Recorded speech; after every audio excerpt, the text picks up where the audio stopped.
बिस्मिल्लाहिर्रहमानिर्रहीम।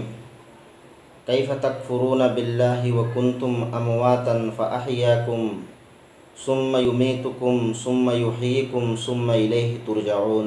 सदक़ल्लाहुल आज़ीम। তোমালোকে কিদৰে আল্লাহক অবিশ্বাস কৰা অথচ তোমালোক আছিলা প্ৰাণহীন। তেৱেই তোমালোকক সঞ্জীৱিত কৰিছে, আকৌ তেওঁ তোমালোকক নিৰ্জীৱ কৰিব। অৱশেষত তোমালোকে তেওঁৰ ওচৰলৈ প্ৰত্যাগমন কৰিব লাগিব। ইয়াৰ পূৰ্বে আল্লাহ তাবাৰক व তাআলাই নিজৰ অস্তিত্ব আৰু একত্বৰ কথা বৰ্ণনা কৰিছে। আল্লাহৰ একত্বৰ কথাবোৰ আৰু আল্লাহৰ অস্তিত্বৰ কথাবোৰ দলিল দ্বাৰা প্ৰমাণিতও হৈছে। দলিল আৰু প্ৰমাণ মজুদ থকাৰ পাছতো যিসকলে আল্লাহৰ একত্বক স্বীকাৰ কৰা নাই, যিসকলে আল্লাহৰ অস্তিত্বক অবিশ্বাস কৰি আছে, তেওঁলোকক সম্বোধন কৰি আল্লাহ তাবাৰক व তাআলাই এই আয়াত নাজিল কৰিছে। এই আয়াতৰ জৰিয়তে বিশেষকৈ মক্কাৰ মানুহক সম্বোধন কৰা হৈছে আৰু সাধাৰণতে গোটেই মানৱ জাতি ইয়াৰ শ্ৰোতা। আয়াতটোত কোৱা হৈছে, কাইফা তাকফুৰুনা বিল্লাহ, তোমালোকে কিদৰে আল্লাহক অবিশ্বাস কৰা। ৱ কুনতুম আমৱাতান, তোমালোক প্ৰাণহীন আছিলা। কুৰাণ শৰীফৰ অন্য ঠাইত কোৱা হৈছে, হাল আতা আলাল ইনসানি হিনুম মিনাদ দাহৰি লাম ইয়াকুন শাইআম মাযকুৰা। এটি দীৰ্ঘকাল মানুহৰ ওপৰত এনে অতিবাহিত হৈছে যে নাম ধৰিব পৰা কোনো বস্তু মানুহ নাছিল, যে এই নাম লৈ মানুহক সম্বোধন কৰা হ'ব। যি কি নহওক, মানুহ নিজৰ পিতৃপৃষ্ঠত মৃত হিচাপে এটি দীৰ্ঘ যুগ, এটি দীৰ্ঘ সময় আছিল। আল্লাহ তাবাৰক व তাআলাই তাৰ পৰা মাতৃগৰ্ভলৈ প্ৰেৰণ কৰে আৰু তাৰ পৰা পৃথিৱীলৈ ৰুহ আৰু আত্মা দাখিল কৰাৰ জৰিয়তে মানৱ হিচাপে প্ৰেৰণ কৰে।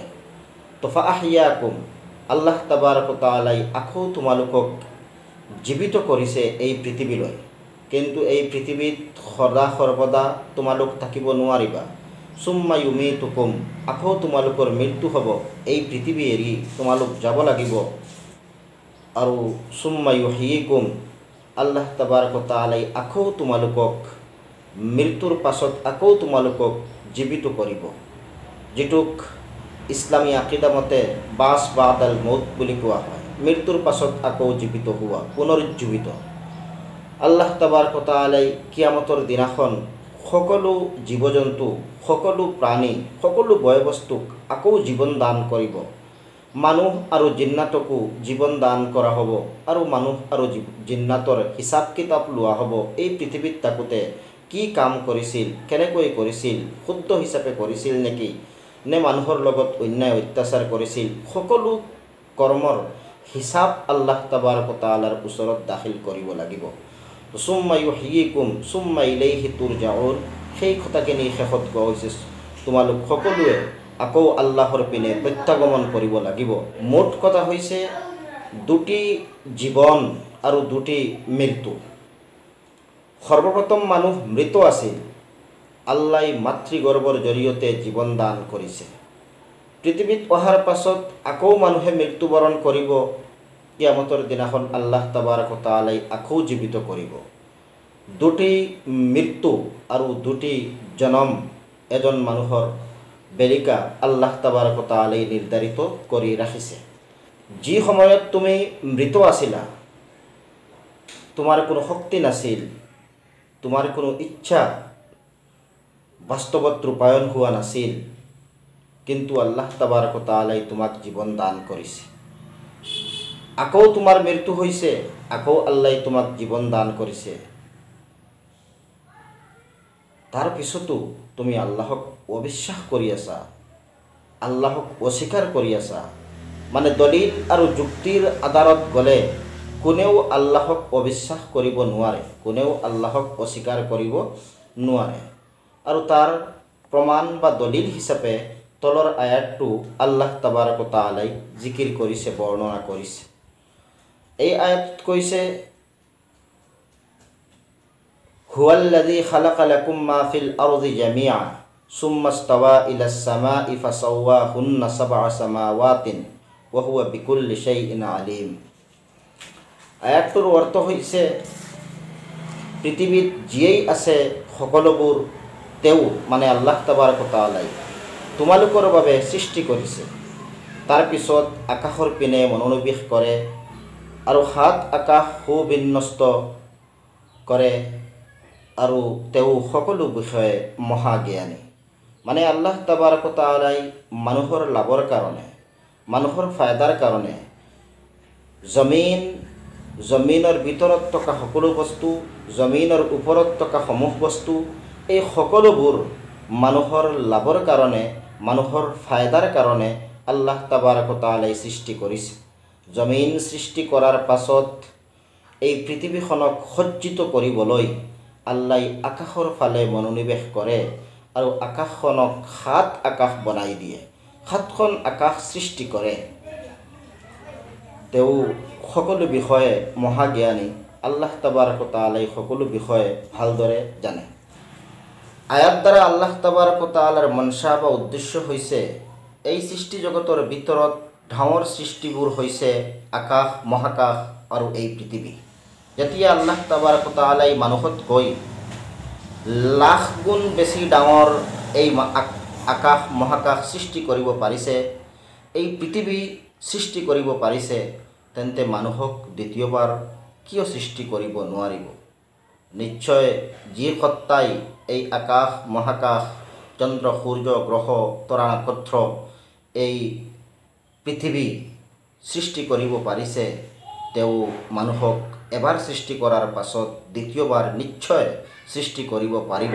গতিকে এই আয়াত দ্বাৰা আল্লাহ তাবাৰক তাআলাই মৃত্যুৰ পাছত আকৌ জীৱিত হোৱাৰ ওপৰত দলিল পেশ কৰিছে। এইটো হৈছে আয়াতৰ উদ্দেশ্য। কিন্তু আয়াতত এটি বৰ আলোচিত বিষয় বৰ্ণনা কৰা হৈছে। আয়াতত কোৱা হৈছে আল্লাই সৰ্বপ্ৰথম জমিন সৃষ্টি কৰিছে আৰু জমিন সৃষ্টি কৰাৰ পাছত আকাশৰ ফালে মনোনিৱেশ কৰিছে আৰু সাত আকাশ বনাই দিছে।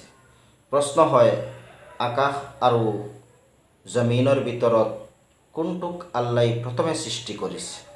কুৰাণ শৰীফৰ অন্য আয়াতত কোৱা হৈছে ওয়াল আৰদা বা'দা যালিকা দাহাহা, মানে প্ৰথমে আকাশ সৃষ্টি কৰা হৈছে আৰু আকাশ সৃষ্টি কৰাৰ পাছত আল্লাহ তাবাৰক তাআলাই জমিনক সৃষ্টি কৰিছে।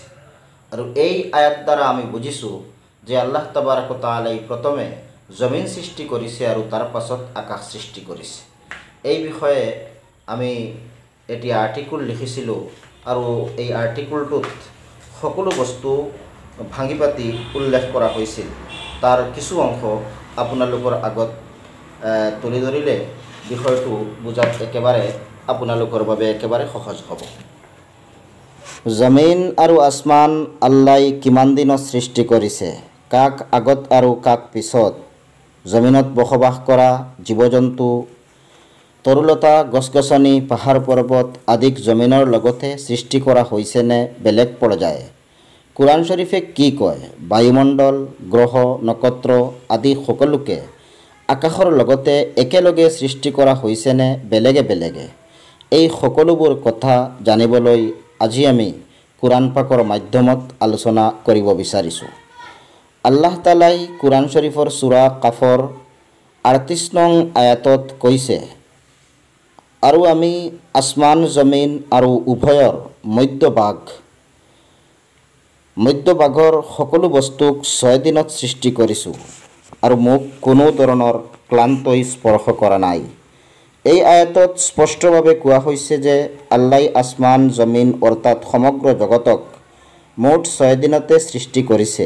ইয়াৰ উপৰি কুৰাণ শৰীফৰ সূৰা আৰাফৰ ৫৪ নং আয়াতত, সূৰা ইউনুছৰ ৩ নম্বৰ আয়াতত, সূৰা হুদৰ ৭ নম্বৰ আয়াতত, সূৰা ফুৰকানৰ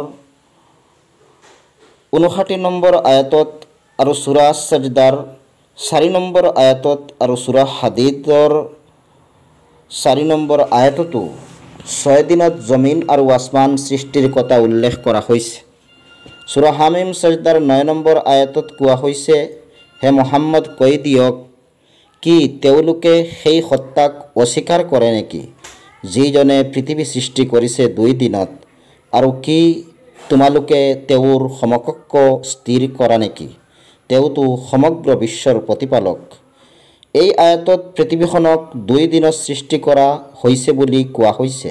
সূৰা হামিম সজদাৰ 10 নম্বৰ আয়াতত আহিছে, আৰু তেওঁ আল্লাহ তালাই পৃথিৱীৰ উপৰিভাগত অটল পাহাৰ স্থাপন কৰিছে, তাতে কল্যাণ নিহিত কৰিছে, আৰু 4 দিনৰ ভিতৰতে খাদ্যৰ ব্যৱস্থা কৰিছে, অনুসন্ধানকাৰীসকলৰ বাবে সমানে প্ৰযোজ্য।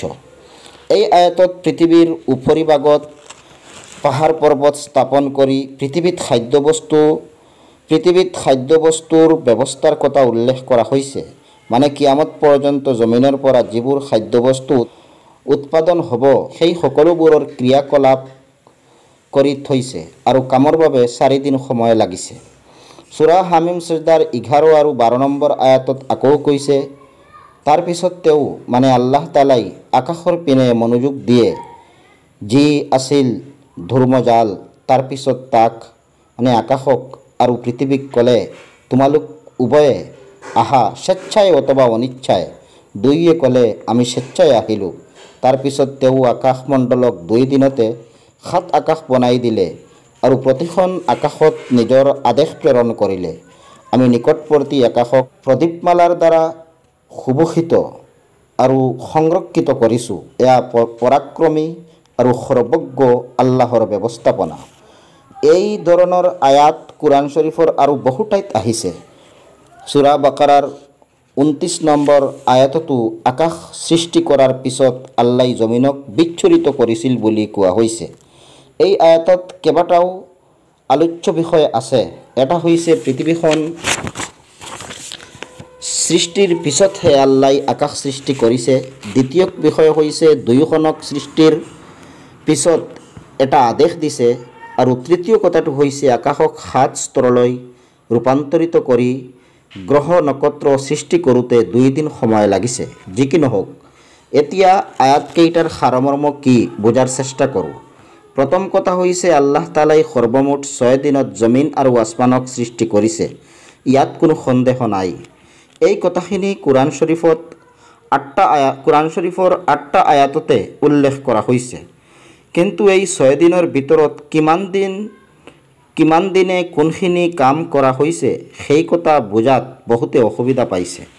হজৰতে আব্দুল্লাহ ইবনে আব্বাছ ৰাজিয়াল্লাহু তাআলা আনহু এই আয়াতবোৰৰ মাজত থকা মতানৈক্য সম্পৰ্কে প্ৰশ্ন কৰাত তেওঁ উত্তৰত কৈছিল, দৰাচলতে এই আয়াতবোৰৰ মাজত কোনো মতানৈক্য নাই, কিয়নো প্ৰথম 2 দিনত জমিন সৃষ্টি কৰা হয়, তাৰ পিছৰ 2 দিনত আকাশ সৃষ্টি কৰা হয়, তাৰ পিছত জমিনৰ বয়বস্তু যেনে পানী, পাহাৰ, পৰ্বত, জল আৰু খনিজ পদাৰ্থ ইত্যাদি 2 দিনত সৃষ্টি কৰা হয়। মুঠতে জমিনৰ পূৰ্ণ সৃষ্টি 4 দিনত আৰু আকাশৰ 2 দিনত। তফছিৰ ইবনে কছিৰ খণ্ড নম্বৰ 8 পৃষ্ঠা নম্বৰ 463।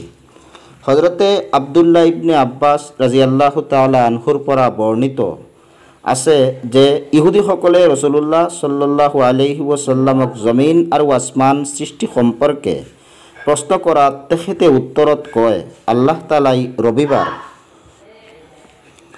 তালাই ৰবিবাৰ আৰু সোমবাৰে জমিনক সৃষ্টি কৰে। পাহাৰ পৰ্বত আৰু অন্যান্য উপকাৰী বস্তুক সৃষ্টি কৰে মঙ্গলবাৰে। বুধবাৰে গছ-গছনি, তৰুলতা, জৈৱ আৰু অজৈৱ পদাৰ্থ, জলসম্পদ আৰু মৰুভূমি আদিক সৃষ্টি কৰে। এয়া হ'ল মুঠ 4 দিন। তাৰপিছত ৰাসূলুল্লাহ সাল্লাল্লাহু আলাইহি ওয়াসাল্লামে আকৌ কয়, বৃহস্পতিবাৰে আল্লাহ তালাই আকাশ সৃষ্টি কৰে। শুক্ৰবাৰে 3 ঘণ্টা বাকী থকালৈকে নক্ষত্ৰৰাজি, সূৰ্য, চন্দ্ৰ, ফেৰিস্তা সকলক সৃষ্টি কৰে। দ্বিতীয় ঘণ্টাত প্ৰত্যেক বস্তুৰ ওপৰত বিপদ আপতিত কৰে, যাতে মানুহে উপকাৰিতা লাভ কৰিব পাৰে। তৃতীয় ঘণ্টাত আল্লাই আদম আলাইহিছ সালামক সৃষ্টি কৰি বেহেস্তত প্ৰতিষ্ঠিত কৰে। তাৰপিছত আদম আলাইহিছ সালামক সিজদা কৰিবলৈ ইবলিছক আদেশ কৰা হয় আৰু শেষ পৰ্যন্ত তাক বেহেস্তৰ পৰা বহিষ্কাৰ কৰা হয়। ইহুদীসকলে প্ৰশ্ন কৰিলে, হে মুহাম্মদ সাল্লাল্লাহু আলাইহি ওয়াসাল্লাম, তাৰপিছত কি হৈছিল? তেখেতে উত্তৰত ক'লে, তাৰপিছত আল্লাহ আৰশত সমাসীন হয়। ইহুদীসকলে ক'লে, আপুনি সকলো কথা ঠিকেই কৈছে, কিন্তু শেষৰ এটি কথা কোৱা নাই। সেয়া হ'ল তাৰপিছত আল্লাই বিশ্ৰাম লয়। এই কথাখিনি এই কথা শুনি ৰসুল্লাহ সাল্লাল্লাহু আলাইহি ওয়াসাল্লাম ৰাগান্বিত হৈ পৰে। ইহুদীসকলৰ এই কথা খণ্ডন কৰি সূৰা কাফৰ 38 নম্বৰ আয়াত অৱতীৰ্ণ কৰা হয়। তফসিৰ ইবনে কাসিৰ খণ্ড নম্বৰ 8 পৃষ্ঠা নম্বৰ 464। সূৰা কাফৰ 38 নম্বৰ আয়াতত এই কথা স্পষ্ট কৰা হৈছে যে জমিন আসমান আৰু দুয়োৰ মধ্যভাগত থকা সকলো বস্তুক সৃষ্টি কৰাৰ পিছতো আল্লাহ তাআলা ক্লান্ত হোৱা নাই। ক্লান্ত হোৱাৰ প্ৰশ্নই নাহে, কিয়নো সকলোবোৰ বস্তু আল্লাই কোন শব্দৰে তৈয়াৰ কৰিছে। আল্লাহ তাআলাই যিকোনো বস্তু সৃষ্টি কৰাৰ ইচ্ছা কৰা মাত্ৰকেই বস্তুটো তৈয়াৰ হৈ যায়।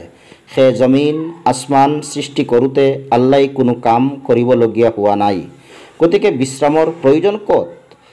সূৰা হামিম সজদাৰ 9 নম্বৰ আয়াতত পৃথিৱীখনক 2 দিনত সৃষ্টি কৰা হৈছে বুলি কোৱাৰ লগতে পৃথিৱীৰ উপৰিভাগত থকা পাহাৰ পৰ্বত স্থাপন কৰি পৃথিৱীত খাদ্যবস্তুৰ ব্যৱস্থা 4 দিনত কৰা হৈছে বুলি উল্লেখ কৰা হয়।